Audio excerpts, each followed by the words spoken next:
So with that, pretty much all that's left to get are the various things from the dungeons, the special items you can find there, I believe. Also going to need a few more rupees. I summoned that the wrong way. I want to go back to the 7th entrance.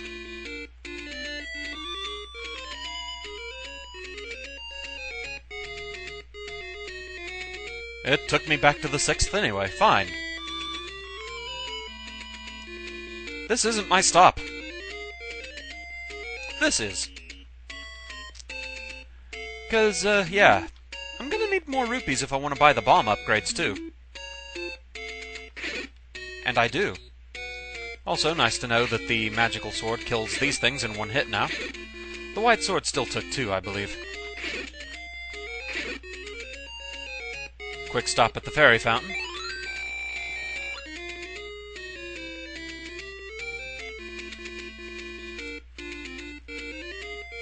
Okay. See if I can remember where it was.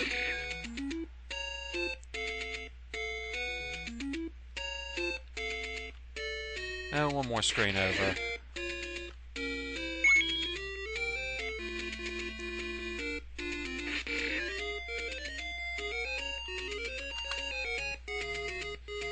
Yeah, just gotta get you guys out of the way.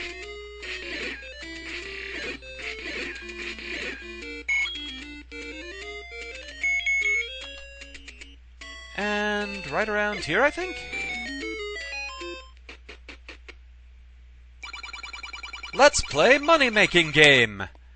Yep, Zelda has gambling. For a mere 10 rupees, you have a chance to gain up to 50, or lose 40, or plenty more. But still, if you're feeling lucky, this is the way to go. And considering I need at least 200 more rupees and really don't feel like grinding for it, yeah!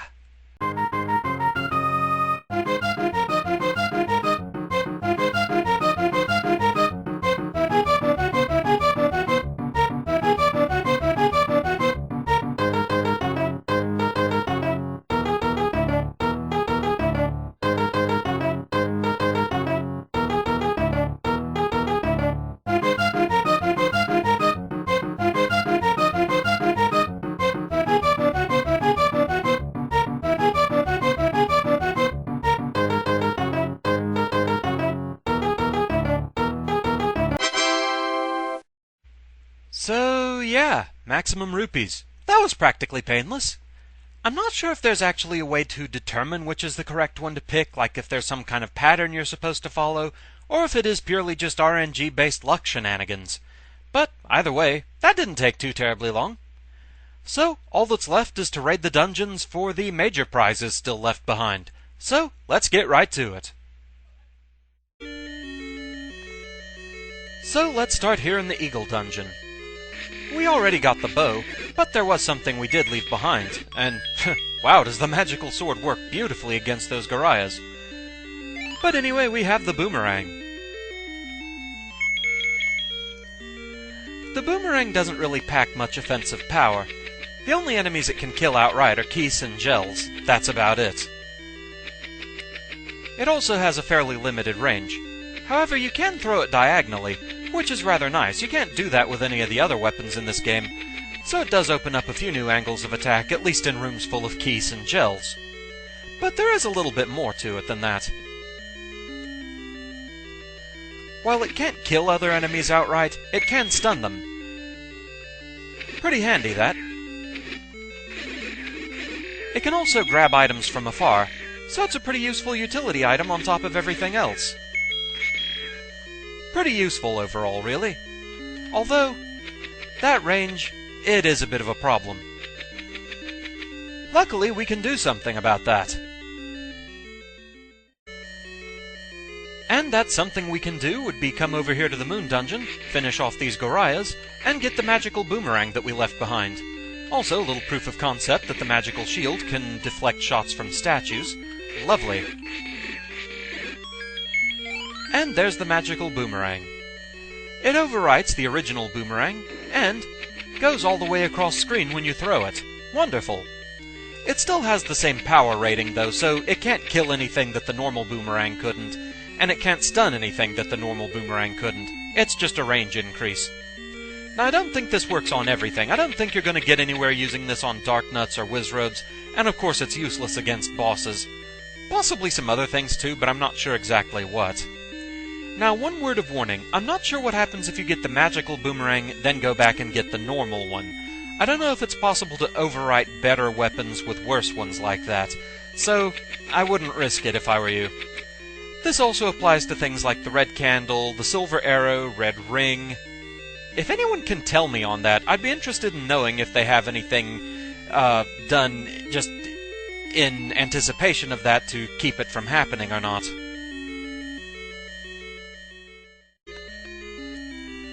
So the third and fourth dungeons, we got everything that was in those. All it was the raft and the step ladder, which we had to have even for a minimalist run. Here in the fifth dungeon, we did get the recorder, but there was something else. Time for a bomb upgrade! By paying 100 rupees, you're given the privilege of carrying 4 extra bombs, so now we have a maximum of 12. Sweet explodey goodness! Here in the 6th dungeon, we were forced to leave behind a weapon. Also, we can see just how much easier Wizrobes are to deal with now that we've got a better sword and a shield that can deflect their magic. Oh, wonderful times.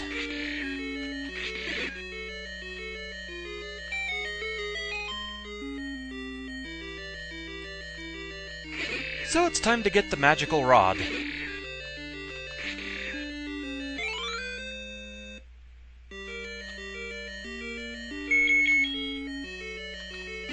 The magical rod basically lets you fire Wizrobe's magic, more or less. It doesn't matter how much health you have, you'll always have a projectile on your side, and you don't have to worry about any kind of a magic meter, or paying rupees to use it like you do with a bow and arrow. Now, I've tried to leave a few enemies alive just so I can try and get a sense of what kind of power it has.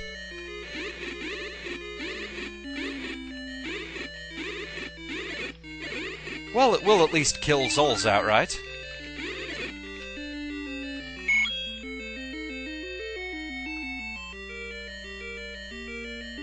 Let's have a quick test against some Wizrobes. It doesn't work on them, though. So it's not the be-all, end-all of everything.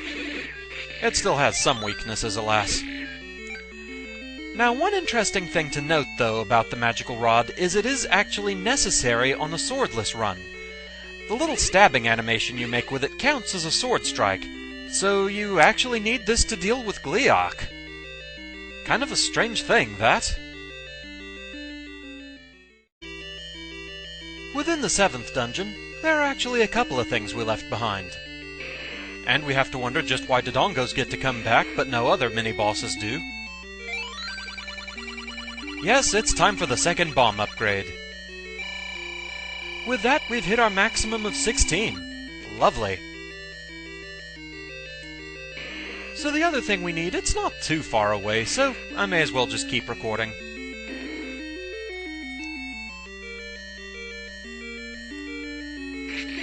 One interesting thing to note, seemingly a sprite limitation kind of thing, but now all Gorayas throw magical boomerangs. They don't have the range increase, though. It's like the sprite for the original boomerangs just went away.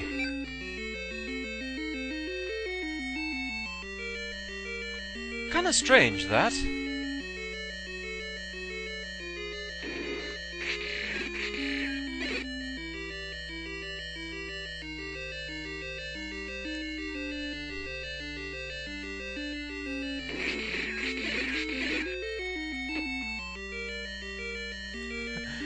Oh, it's wonderful having all these goodies to use against enemies. I am happy.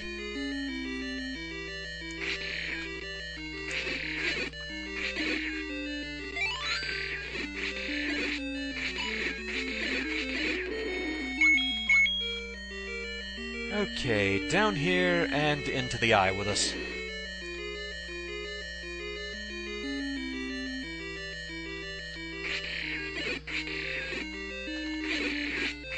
Just finish everyone off in this room. Won't take too long.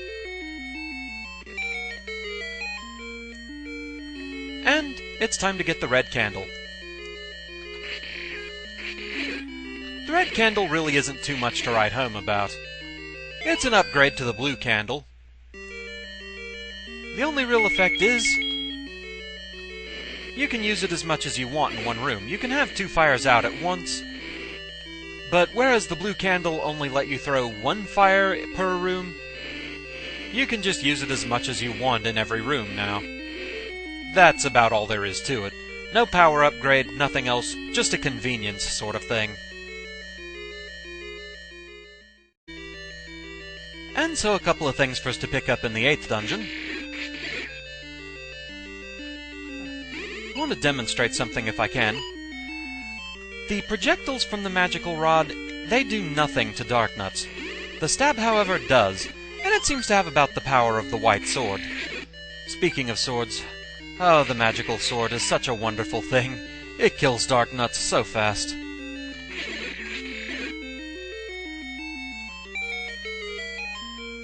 Now if only something would kill bubbles.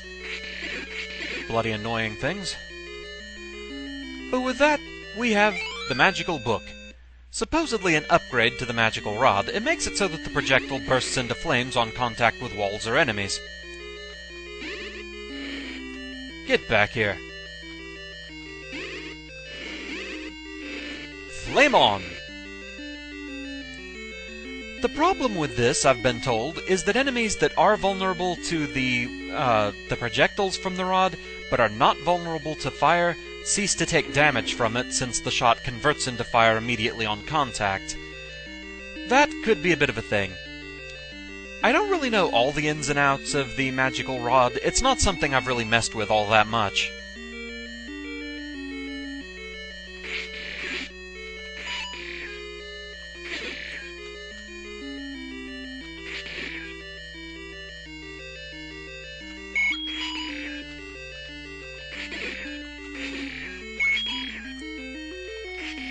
Yeah, the other thing we need in this dungeon isn't too far away. And rooms like this don't take much time anymore.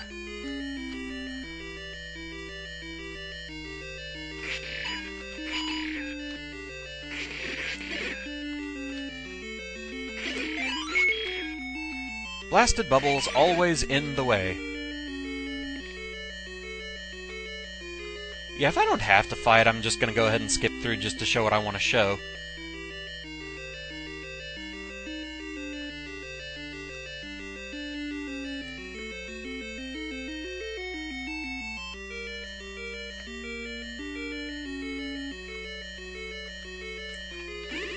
Okay, so the rod does work on them.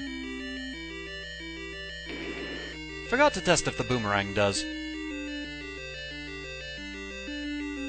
Oh well, there's some in this room too. Nope, you cannot boomerang a bunny. Nice to know.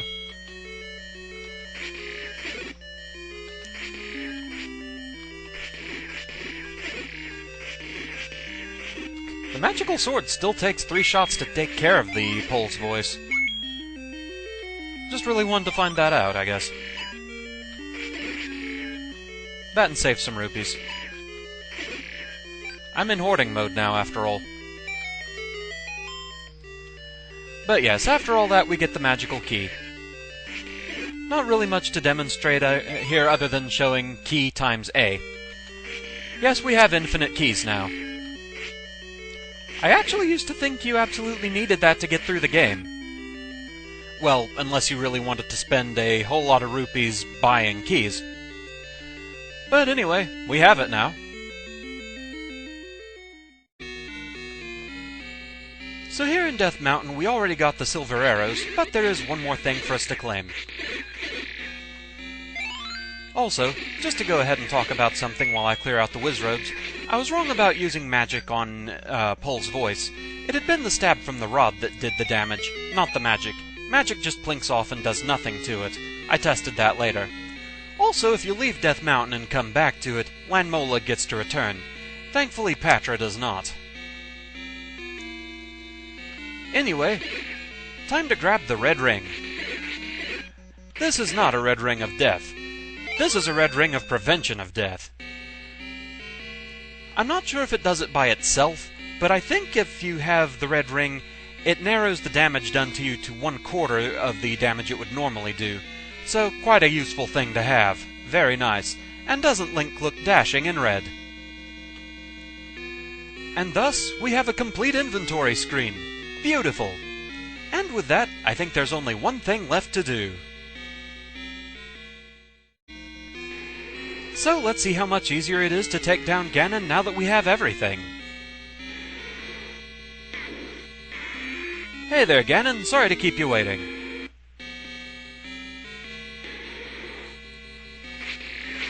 Okay, that's 1. 2. Yeah, even landing on me, you only do 1 heart worth of damage instead of the 3 you did before. 3 hits. 4. 4? That's it? Really? Okay. So yeah, after the trouble you gave me with the minimalist run, that felt kinda good.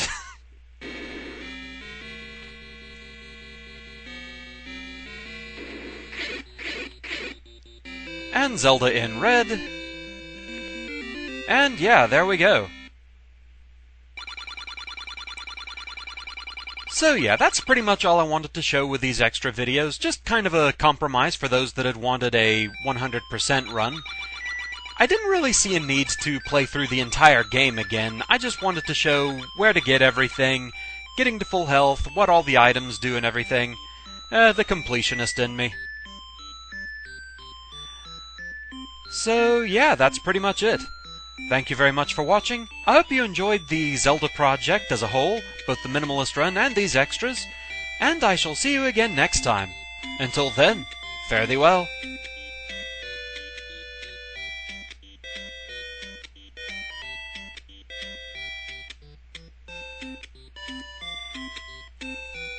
The credits music starts sounding like something out of Super Mario Bros. 2 now that I think about it.